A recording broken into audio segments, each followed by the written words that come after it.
Dan perempuan, keadaan di Melaka semalam saya pergi agak panas kerana rakyat masih keliru, rakyat masih tak tahu apa yang sebenarnya berlaku di Melaka ni. Kenapa BN Barisan Nasional bertembung dengan Perikatan Nasional? Kedua-dua mereka ini dalam kerajaan persekutuan adalah kerajaan, tapi di Melaka mereka macam now dalam belukar melepaskan diri masing-masing. Jadi dah tiba masanya sekarang ni kerajaan parti politik daripada Barisan Nasional kena menjelaskan lebih awal dan juga Perikatan Nasional lebih awal bahawa jika berlaku antara satu sama lain, sama ada Barisan Nasional tak cukup kerusi atau Perikatan Nasional tak cukup kerusi nak tubuh kerajaan, maka parti politik ini iaitu Barisan Nasional dan Perikatan Nasional akan bergabung.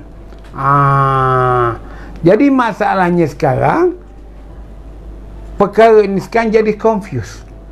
Bila jadi confused, seperti mana saya kata dengan kawan saya semalam, di Melaka ni kena tengok tiga parti yang terbesar: Barisan Nasional, Pakatan Harapan, Perikatan Nasional. Kita ambil dulu orang yang tak suka UMNO. Dia tak suka UMNO ni. Anda ingat dia nak ke mana? Dia tak suka Barisan Nasional ni. Undi tak suka dia tu, ke mana dia nak buang? Dia nak buang kepada Perikatan Nasional yang sama juga baunya, sama juga uniformnya, sama juga lagaknya. Tentu dia akan undi Pakatan Harapan. Okey. Satu, side. Kalau orang tak suka Pakatan Harapan, tak suka UMNO, ke mana dia nak pergi? Barisan Nasional tak suka, Pakatan Harapan dia tak suka, maka dia akan pergi ke parti pribumi atau parti lain seperti Putra. Kalaulah orang itu pula dia tak suka Perikatan Nasional, tak suka Pakatan Harapan, ke mana dia pergi? Dia akan undi UMNO. Dari itu apabila saya pusing satu Melaka, pusing jalan, apa yang saya nampak ialah rakyat masih confused lagi dan melihat dua-dua parti ni, Barisan Nasional dan Perikatan Nasional ni, sebagai musuh dia. Maka dia mau mengundi Pakatan Harapan. Jadi inilah yang perlu orang-orang UMNO, kempener UMNO menjelaskan. Jangan jadi begitu. Iaitu mereka tak suka Perikatan Nasional, tak suka kepada Barisan Nasional, dia buangkan undi dia kepada Pakatan Harapan. Kenapa perkara ini boleh berlaku? Ialah kerana antara kedua pemimpin ini, pemimpinnya Presiden UMNO dan Presiden PBM atau pengurusi UMNO atau pengurusi Perikatan Nasional, tidak nampak duduk dalam keadaan yang mereka ini memang bermasalah, bergaduh, tapi mesra untuk pilihan raya ini. Waktu tahun-tahun USNO dalam kerajaan persekutuan, dia calon Barisan, dia adalah Barisan Nasional, tapi di Sabah dia adalah pembangkang. Tapi pemimpin USNO dan pemimpin UMNO duduk semeja dulu. Jadi tidak dilihat apabila berjaya kalah, PBS naik, baru terasa bahawa selama ini kita melihat bahawa rakyat telah menyebabkan terasa marah dengan keadaan yang tak menentu ini. Oleh itu belum terlambat lagi Barisan Nasional dan Perikatan Nasional, kerana soal calon sudah selesai. Kata seorang tokoh UMNO, dia telah pun mengulurkan tangan kepada PAS, tapi PAS tak sambut. Okey, itu cerita dulu. Cerita yang ke depan ini bagaimana? Pertandingan pilihan raya ini, walau bagaimanapun sebilangan besar mereka tahu bahawa dalam gelanggang tempat bertarungnya ayam laga ni, tiba-tiba datang Perikatan Nasional ini, dia bukan jadi tumpuan. Yang tumpuan sekarang ni antara Barisan Nasional dengan Pakatan Harapan. Tetapi seperti mana saya katakan, apa yang dilakukan sekarang ni berulang lagi.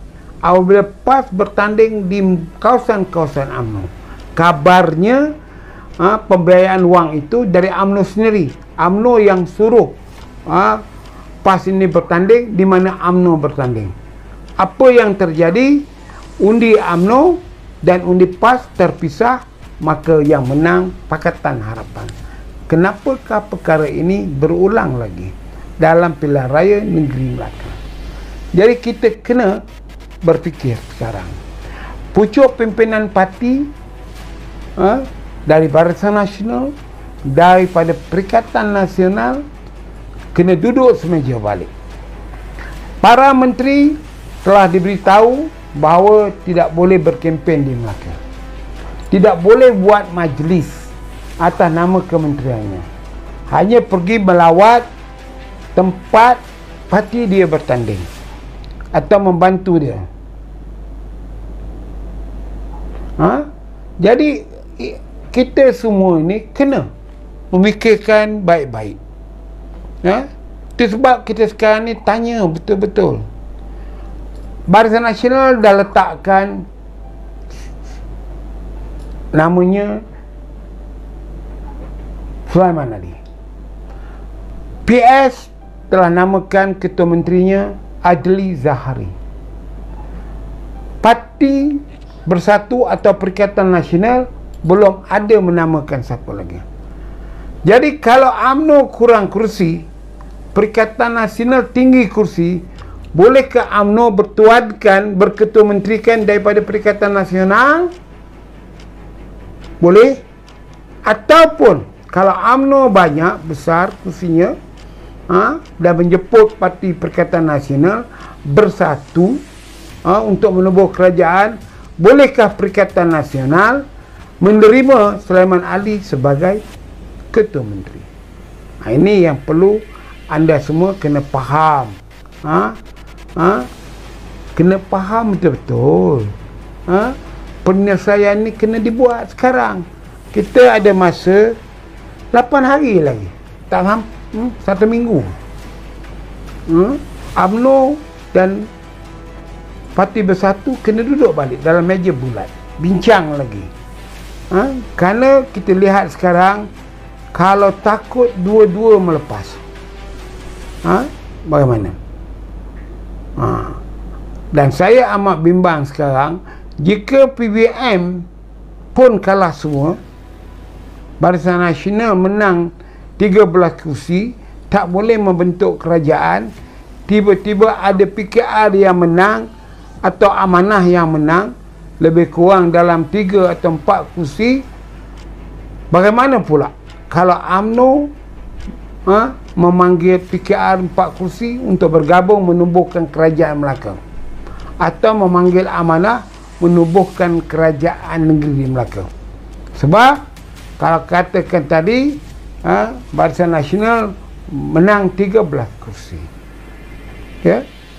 PS menang 12 kursi, selebihnya parti-parti yang lain, ataupun 3 kursi lagi dimenangilah oleh PBM, 2 PBM yang mana tidak boleh membentuk kerajaan secara yang boleh menyebabkan kestabilan politik. Dari itu Apakah jajaran yang hendak dibuat? Apakah pandangan UMNO jika Perikatan Nasional membuat jajaran dengan PKR, membuat jajaran dengan amanah? Kerana Perikatan Nasional juga asalnya daripada DNA Pakatan Harapan. Jadi inilah yang perlu kita bincang, kita teliti. Jadi ada pertanyaan kepada saya. Pertanyaan bersaya. Tanya kepada saya, macam mana ni Datuk boleh menang ke UMNO ni? Saya kata jelas, saya dah melawat, saya dah pergi tengok. UMNO punya masalah, parti dia kuat, calon dia lemah. Calon dia lemah.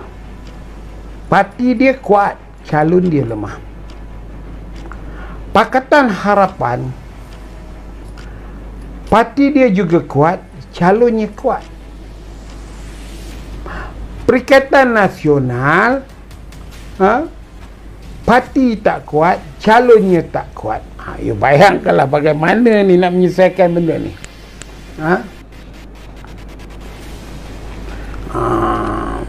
Roger beres. Terima kasih Profesor Kamal.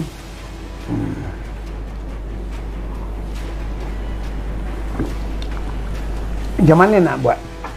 UMNO parti yang cukup kuat, tapi calonnya tak kuat. Anytime kita dilanggar oleh Perikatan Nasional, walaupun tak masuk BUP dan PS, dia ada dua-dua.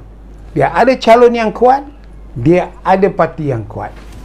Perikatan Nasional dua-dua tak ada, calon yang kuat dan parti yang kuat. Jadi sebenarnya kita sedang berdepan dengan parti Pakatan Harapan. Jadi tuan-tuan, janganlah godam sangat. Di dalam ilmu perang menyebut pertanyaan-pertanyaan untuk menentukan posisi lawan anda. Kalau kita lawan ni, kita tanya ni, posisi apakah yang mereka miliki? PN tak perlu nak bincang. PS, pertama posisi yang mereka miliki ialah isu. Mereka banyak isu. Banding kita dengan ratib kita yang biasa, DAP Komunis, DAP Cina, naik DAP, kita Melayu tertindas dan sebagainya. Jadi ini pertanyaan yang perlu ditanya oleh orang UMNO kepada parti yang melawannya. Posisi apakah yang mereka miliki? Apa yang mereka ada sekarang? Saya nak bagi tahu tuan-tuan dan puan-puan, Pakatan Harapan mereka ada isu. UMNO ada isu. Untuk nak kontra balik isu yang dibawa oleh enemy kita, oleh musuh kita. Ini penting tuan-tuan.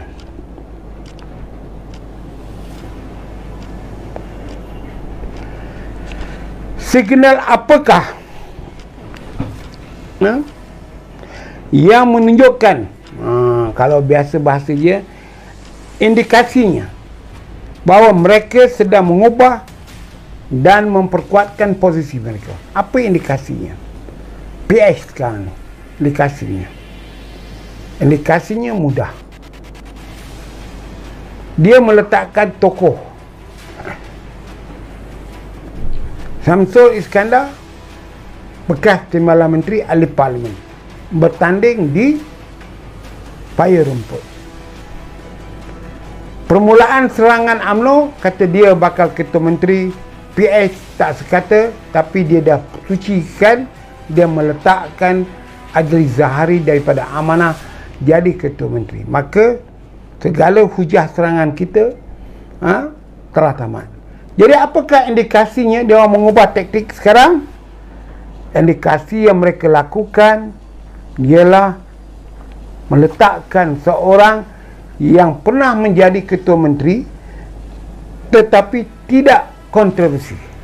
Berbeza, UMNO meletakkan Sulaiman Ali tetapi menimbulkan masalah kerana membubarkan Dewan Negeri. Jadi dua benda ni kena betul.